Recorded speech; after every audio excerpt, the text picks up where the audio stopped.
Hey, what's going on, classes? Mr. Hayes here on Thursday, October 22nd for today's mini lesson video on problem patterns.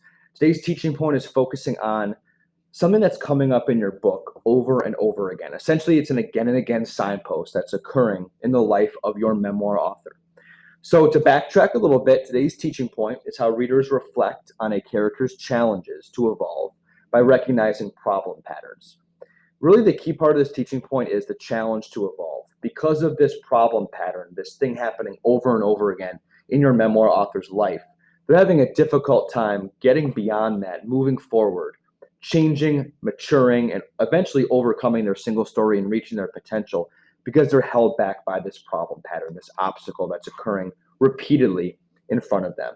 And sometimes that can be the fault of the character, him or herself, or it can be other factors, societal factors, other side characters that are holding them back as well. So for the last row of your memoir LDG notes, I'm going to have you reflect on a problem pattern as we're about maybe 2/3 of the way through our memoirs that's continuously holding your character back and it's forming an obstacle in their life again and again. So how do we do this? Well, first you want to notice one of these three things, if not more than one. Oftentimes a problem pattern can be related to a repeated internal or external conflict. It can be related to a harmful behavior or a habit that your memoir author just can't seem to break. Or it can be a repeated interaction with a harmful side character who in their life is holding him or her back, preventing them from moving forward. So if you can find one of these things, you're on a great path to recognizing a problem pattern. And if you can ask yourself, oh, this, say, harmful behavior is happening repeatedly throughout the book, then you've really got something you can use for your chart. And then you need to ask yourself, well, why is this problem pattern important? It has to be important to reflect deeply on it.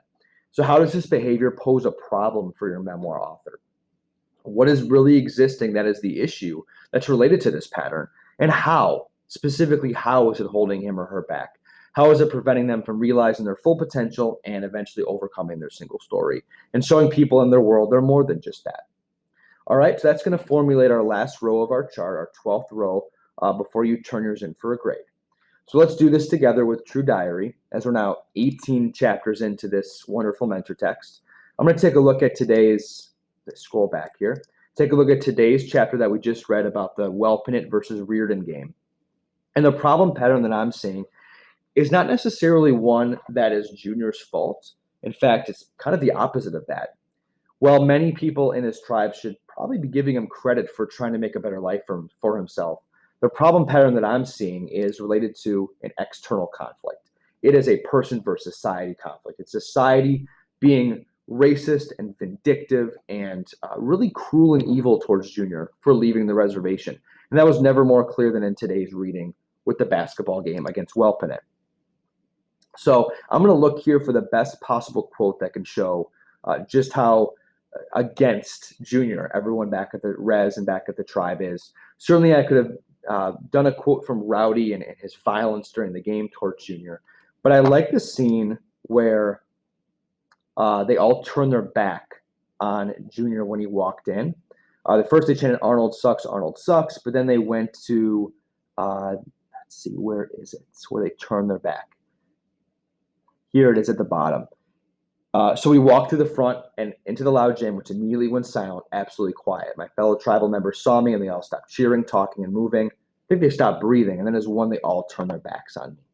So I would capture that quote in my chart as the problem pattern that shows this person versus society conflict, Junior versus the people in his world who are against him, trying to make his life better, trying to be the best person he can be, trying to evolve and break that cycle of poverty.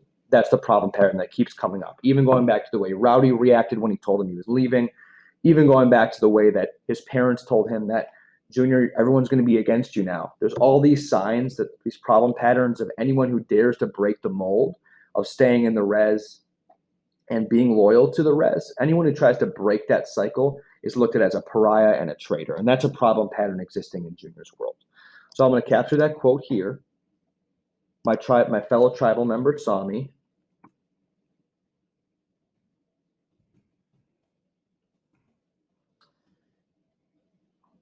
And they all stopped cheering, talking, and moving.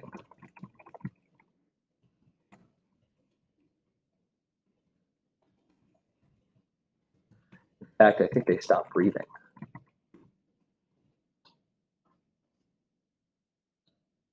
And then as one, they all turn their backs on me.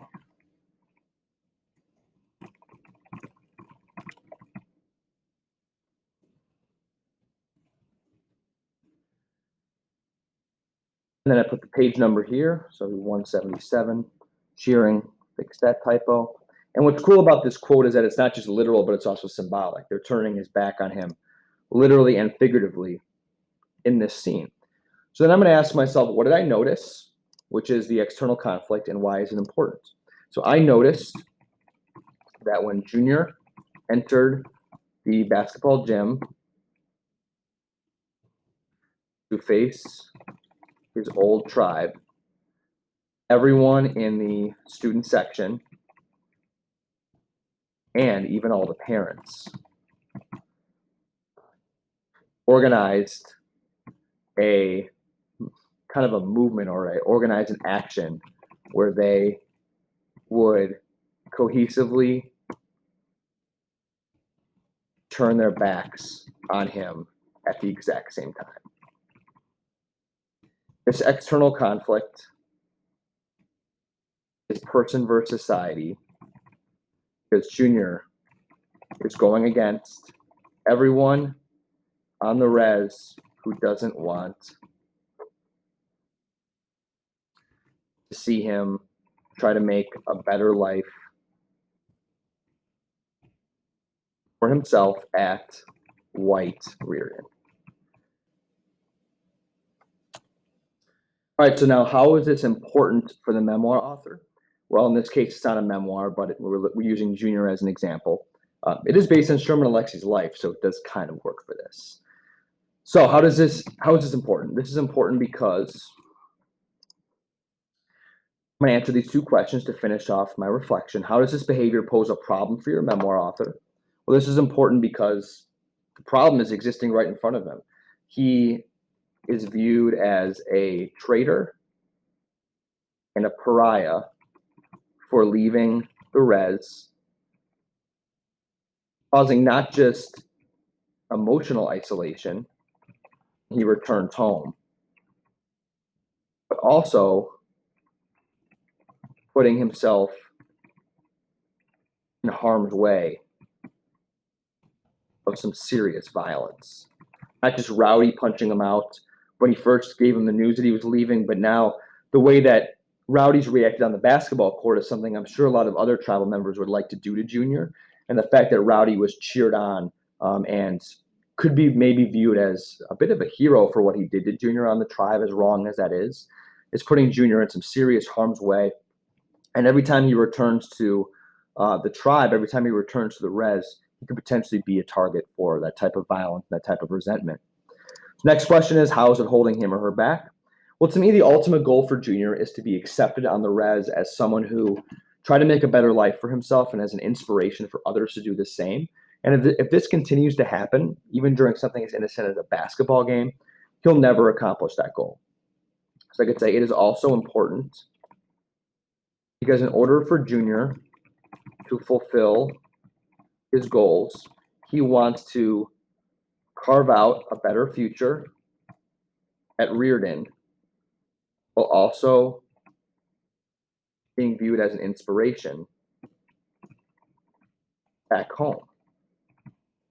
This will never happen if his tribe continues to act in such a vindictive way. And that's ultimately the question for the rest of the book, right? Is will Junior be able to continue to make strides at Reardon? And will people at home be able to see that Junior's not a bad guy for doing what he did? He's just trying to break that cycle of poverty and alcoholism and resignation. And once they realize that, and Rowdy's kind of the symbol of the person who needs to realize that the most, because Junior still wants to be his friend.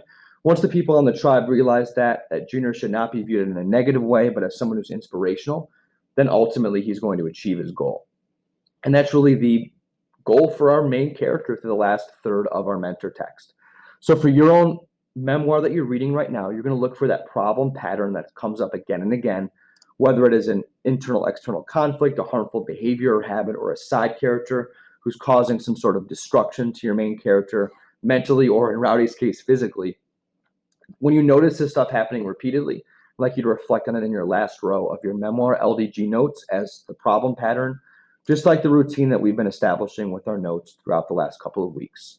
If you have any questions, let me know. If not, you can get started on your work. Thanks, everybody.